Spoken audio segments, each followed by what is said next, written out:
శేషాద్యవంశకలశోధరిభూర్ణచంద్రం శ్రీమన్నృసింహగురువరియుగలాబ్జరంగం శ్రీమన్ననంతగురువర్యసుతం గుణాబ్ధిం సంపత్కుమారగురువర్యమహం ప్రపద్యే. Sankhya Yoga,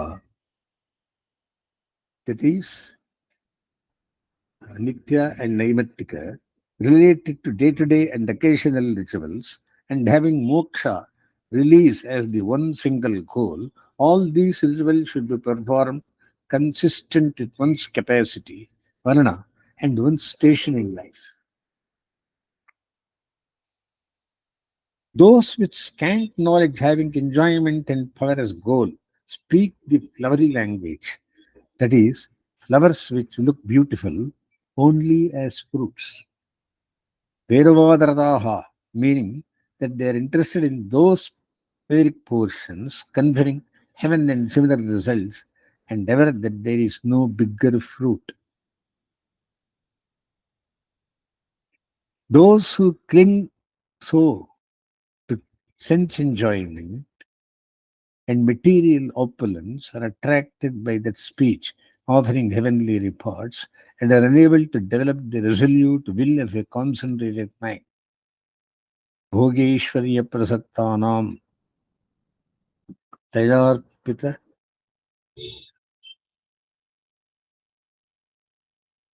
तयापात्रितचेतसां व्यवसायात्मिका बुद्धिः समाधो न विधीयते.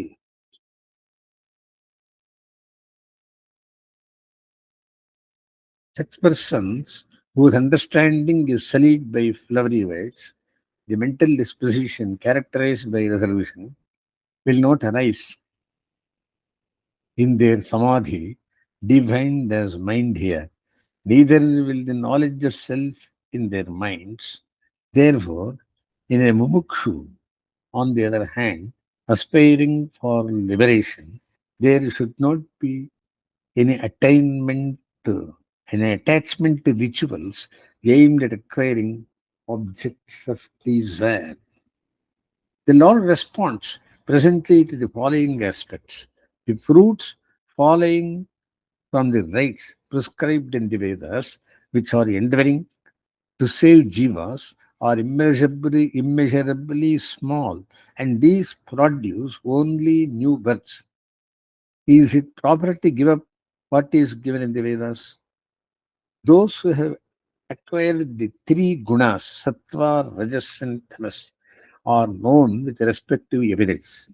Because of their great love for such persons, the Vedas propound what is good to those having preponderance of any one guna. Since there will be persons with respective gunas interested in liberation, being concerned about them, the Vedas teach the path for attaining the results desired. Vedas say, try to be free from an admixture of three gunas, but acquire sattva guna in abundance, increase that alone. Nityastha, Nityasattvaavasthatha, Nityasatyavastha. The way to become Nityasattvaavastha is by giving up yoga kshema. Yoga means acquiring what one does not have, and kshema is persevering what you already possess.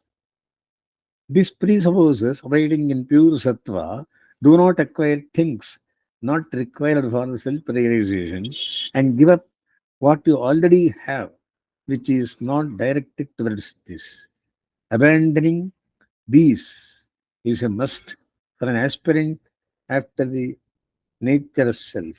Thus, rajas and tamas will be destroyed and sattva will flourish.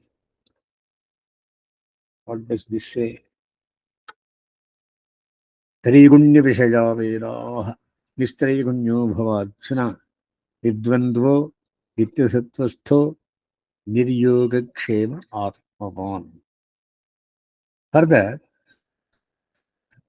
यावान् अर्थ उदपाने सर्वतः सम्प्रदोदके तावान् सर्वेषु वेदेषु Brahmanasya vijanataha.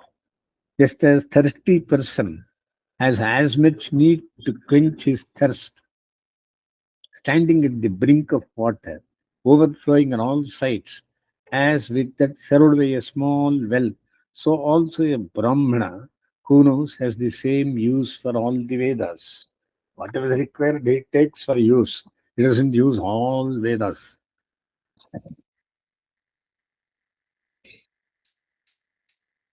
Brahmanasya vijanataha means only that much is in Vedas propounding liberation is fit to be utilized by an aspirant.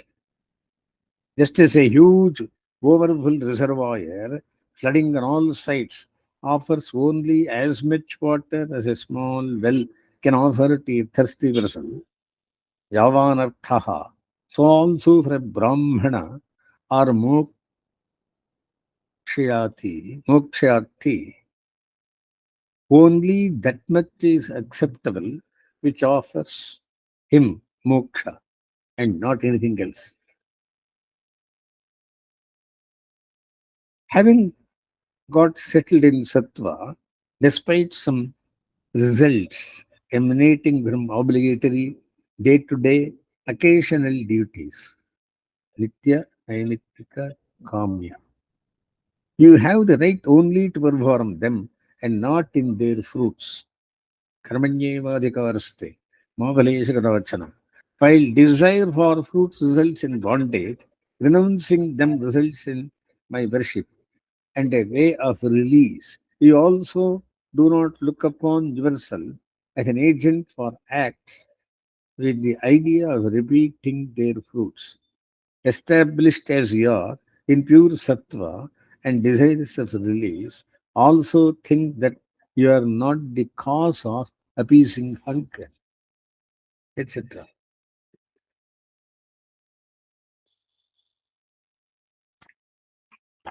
Mm.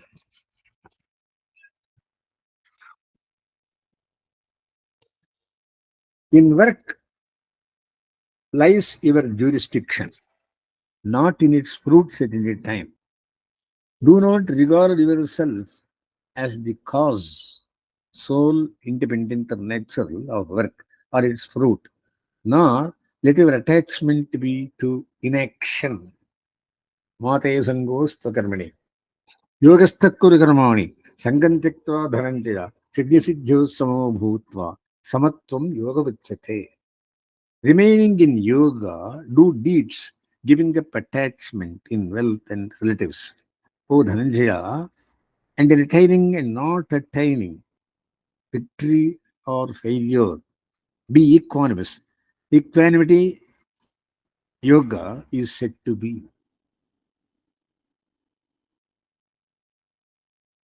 Yogastakkuru karmani. Samatvam yoga vicchate. Equanimity is said to be yoga. Durena Shavaran karma. Buddhi yoga dhananjaya. Buddho sharanavan viksha. Karuna palaherava. Because by far lower is mere work than buddhi yoga. O Dhananjaya, in buddhi seek shelter. Miserable are they whose motive is fruit, as they remain in samsara or its vehicle of births and deaths. Mere work leads to bondage, and work with the proper frame of mind to liberation. Or work done with the frame of mind mentioned in the previous verse, without attachment to the primary fruit of a kingdom, and with equanimity in regard to the secondary fruits of success or failure. बुद्धियुक्तो जघातीत उभे सुकृत दुष्कृते तस्मात् योगाय युज्यस्व योगः कर्मसु कौशलम्. One equipped with buddhi casts away here both merit and demerit. Therefore, for buddhi yoga, prepared yoga is skill indeed. Yoga karmasu kauchalam. Shackles of iron or gold, both fetter freedom of movement. Similarly, both punya and papa leading to the lower heaven are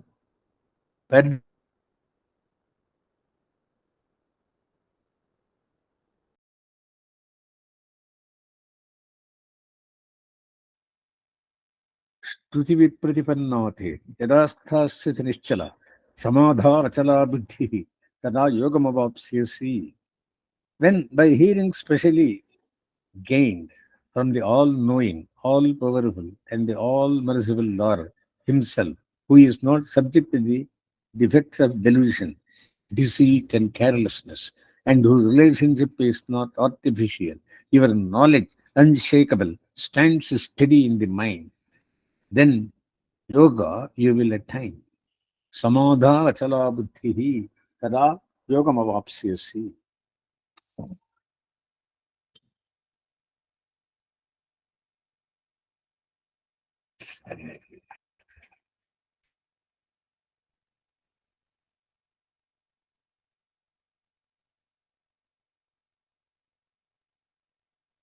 Arjuna, who was taught the foregoing questions about the nature of firm wisdom, attainable through karma yoga, comprising work with detachment, and also as to how a man with firm wisdom behaves.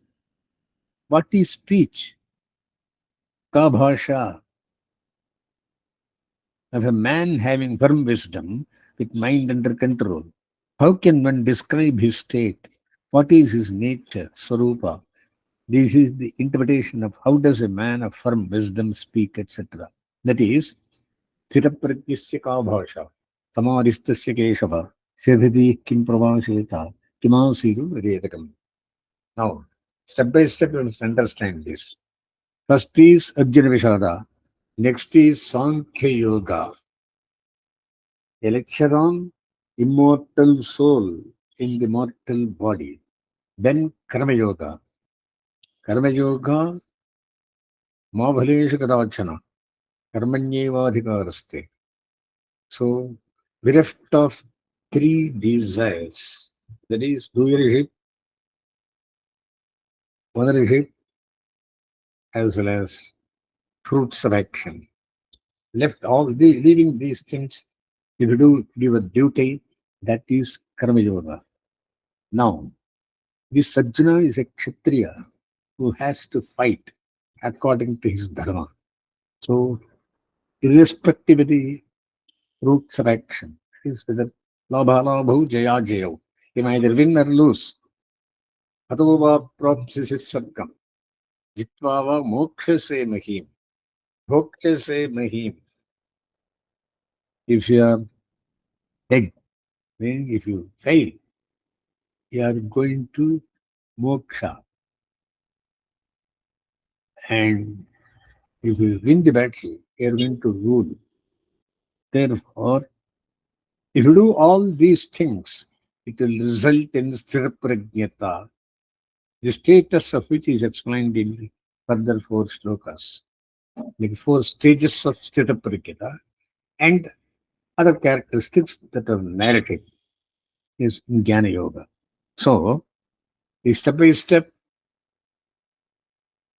Karma Yoga done in proper form, duties performed with proper, without fruits of action, expecting fruits of action, will lead to Jnana Yoga and Sthira Pratyata, which will lead to self realization. Therefore, such a self realized soul, how will he be? Is explained. That is Sthira Pratyata. Now, is described is his conduct from which can be inferred his nature. Atmanyevatmana tushtaha. When his mind depends on the self within himself, that is, he is satisfied in himself with himself, and arising out of that contentment drives away all the desires remain, which are different from the states of the mind. Then this man is said to be Sthita Prajna or man of firm wisdom. This is the highest state of Jnana, that is devotion to knowledge. When a man thoroughly renounces all the desires remain, Prajaghati Kaman, O Arjuna, and when he satisfied himself with himself, Sarvan Pathmanogatan Atmanyevatmana Tushtaka. With him, then he is said to be of firm wisdom. Chiraprikistadochyate. Dukkeshvaridvignavanaha. Aridvignavanaha means with grief arising out of separation. He is not disturbed. He has no longing for pleasures. Even though things he likes are in close proximity, he is free from longing for objects. He is yet to get and anger, which is a disturbed state of one's mind, aimed at another sentient being, who is the cause of separation from the beloved. Free from fear, which is knowledge of factors like separation from the beloved or encountering that which is not desirable. He is free from all these. Such a sage who constantly meditates is said to be firm of firm wisdom. Dukkeshvaradigdamanaha, Sukeshvaragadasvaraha, Vitaraga Tiradhir Madirichyate. Next, Yasarva Yasarvatranabhisnekaha, Tattatprapya Shubham, Nabhinandati, Nadveshti, Tasya Prajna Pradisthita. The one who is Anabhisneha, meaning indifferent to all objects of pleasure, and has no feeling of attraction or repulsion when he finds himself with or separated from them, neither rejoices at the former nor hates the latter. He is also a firm wisdom. Yada samharate chayam kurmunganiva sarvashaka indriyan indriyartepyaka tasya prajna pratisthita. The Lord goes to mention the subsequent lower state. When one is able to draw back senses when they come in contact with sense objects, just like a tortoise drawing its limbs, and can fix his mind on the self, he also is of firm wisdom. Thus, these are the four stages of devotion to knowledge, each one leading to higher state of perfection. 55, 56, 57, 58 slokas are four stages of Sthiraprajna. Now the Lord talks on difficulties in attaining firm devotion to knowledge, means of such attainment.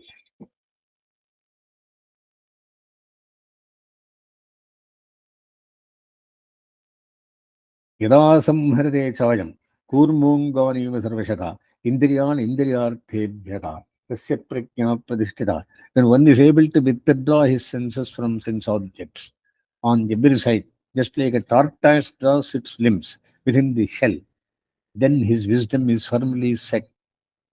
विषया विनिवर्तन्ते निराहारस्य देहिनः रसवर्जं रसोऽप्यस्य परं दृष्ट्वा निवर्तते. The sense objects, accepting relish for the objects, turn away from the abstinent embodied self. Even that relish ceases when what is supreme over the senses is the self is seen. Now,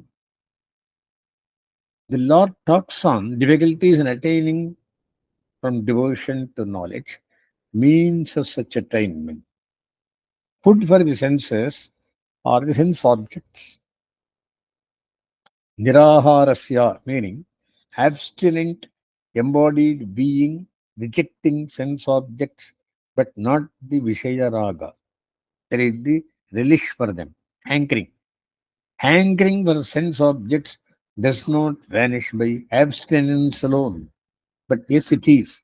When one perceives the essential nature itself as superior to sense objects, and such realization brings in greater happiness than giving in to sense objects for enjoyment.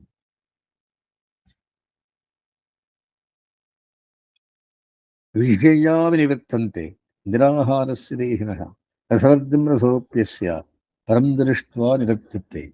The self-objects, accepting relish for the objects, turn away from the abstinent embodied self. Even that relish ceases when what is supreme over the senses, the self is seen.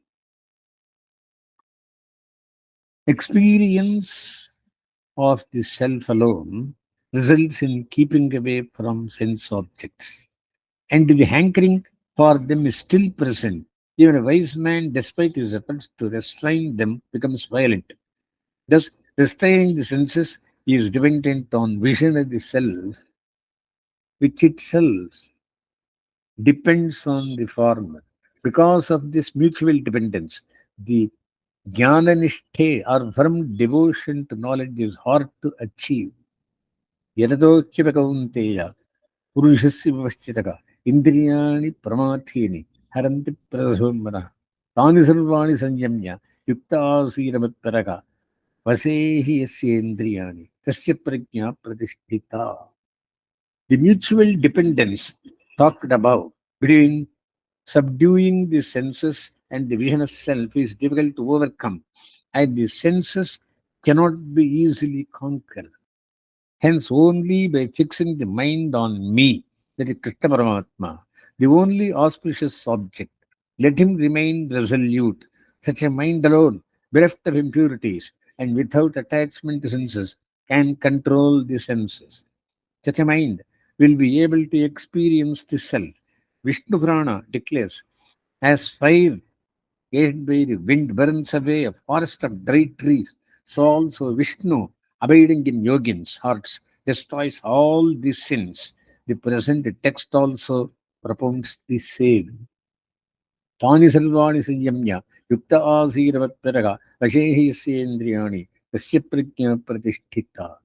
Having restrained his senses, let him remain in meditation regarding me as the supreme, for his knowledge is firmly set, whose senses are restrained.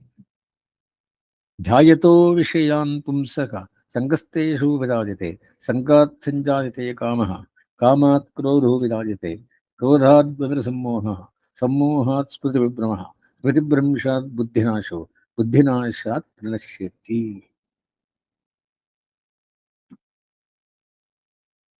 The man dwelling on sense objects develops attachment for them. From such attachment arises desire, and from desire, the anger. Complete delusion follows anger. From delusion, confusion of memory, and from the loss of reason. From loss of reason, discrimination, one goes to complete ruin. रागद्वेषवियुक्तैस्तु विषयान् इन्द्रियैश्चरन् Atmavashirvidheyatma prasadam arigachati. But the one who goes through the sense objects with the sense with the senses free from love and hate, disciplined and restrained, attains serenity. That is, the result is the loss of memory leads to destruction of earlier efforts to attain the knowledge of self. Losing the sense of discrimination, one becomes lost and sinks to samsara. Focusing the mind on me, as stated earlier, he looks with contempt at the sense objects and having senses under control, free from hate and love, arising out of the impurities of mind, having been burnt out. He achieves a disciplined self and serenity. A person with a serene mind,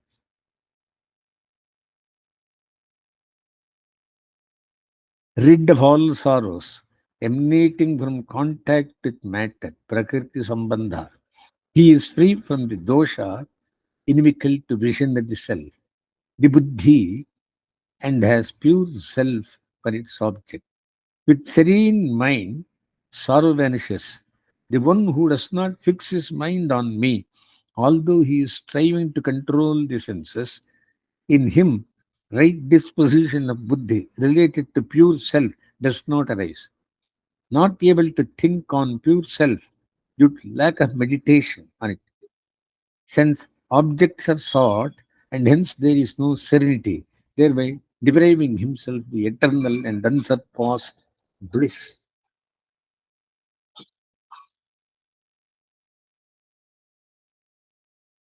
प्रसादे सर्वदुःखानां हानिरस्योपजायते प्रसन्नचेतसोच्चाशु बुद्धिः पर्यवतिष्ठते.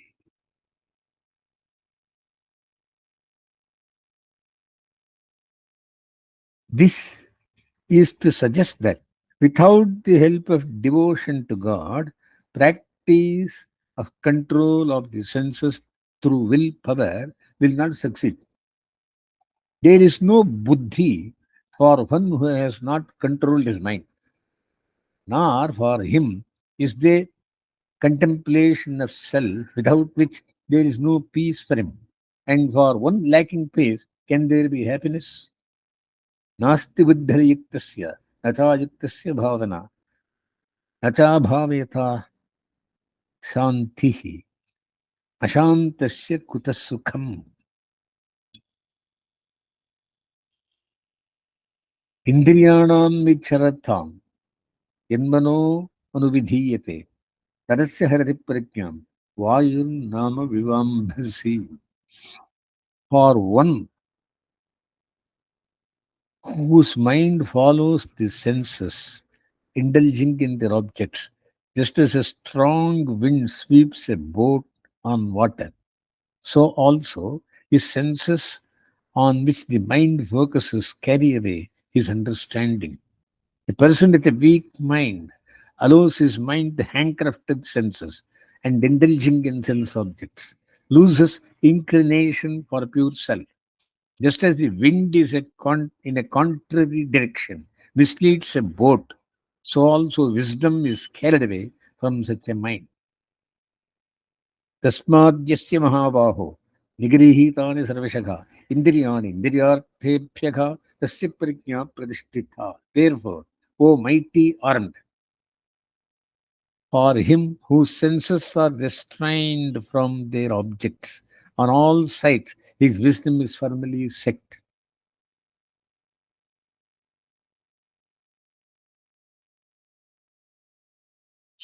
He whose mind is fixed on me, the auspicious Subhashraya, object for meditation, in the aforesaid described manner and controlled from sense objects in every manner, in his mind alone is wisdom firmly set.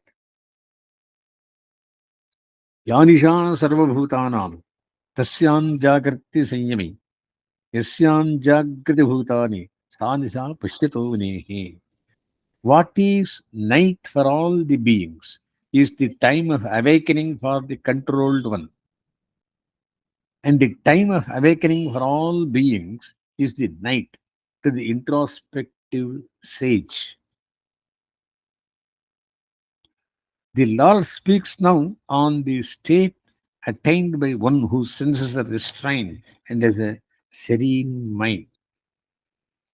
Yanisha Sarvabhutanam. Ya means for those beings, the buddhi, that is understanding, having self for its object is night, meaning as obscure as night to them.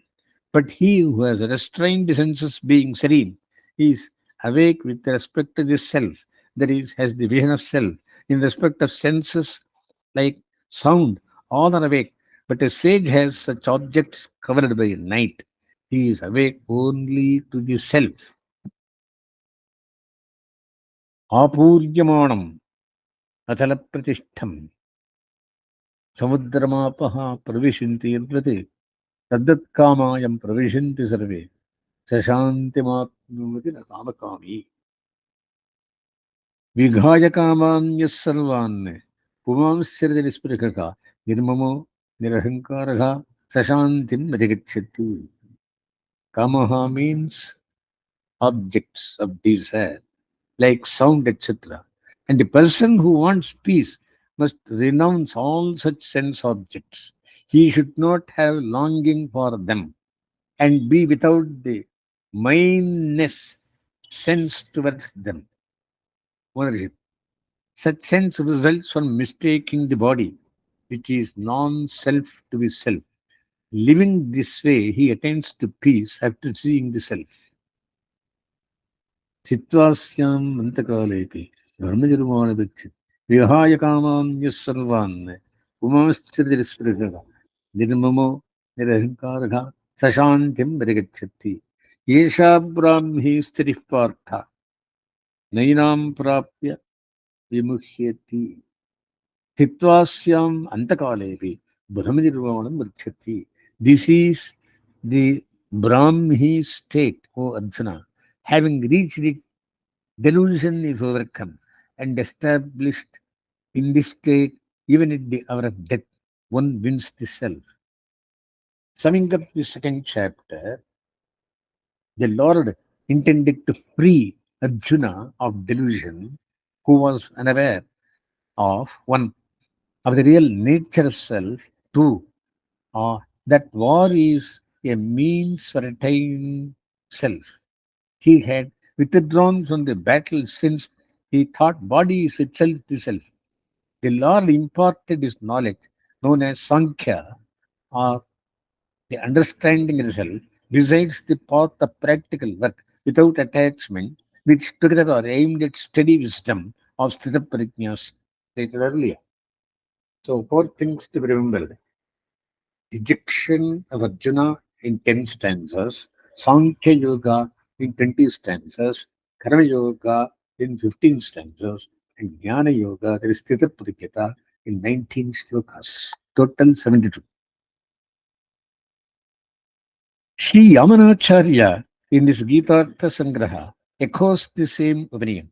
Sankhya and Yoga, which comprise the understanding of the eternal self and the practical way of disinterested action, respectively. Yoga means Karma Yoga. Sankhya means Atma Vichara, understanding of the eternal self. That is Sankhya. Yoga means practical way of disinterested action, respectively. Phala Visindarhitamana Karyam. Were taught to free Arjuna of delusion. Through them, the aforesaid firm wisdom can be attained. अस्मद्गुरुमारम्भाम् यदुषेकरमध्यमाम् लक्ष्मीवल्लभपर्यन्ताम् वन्दे गुरुपरम्पराम्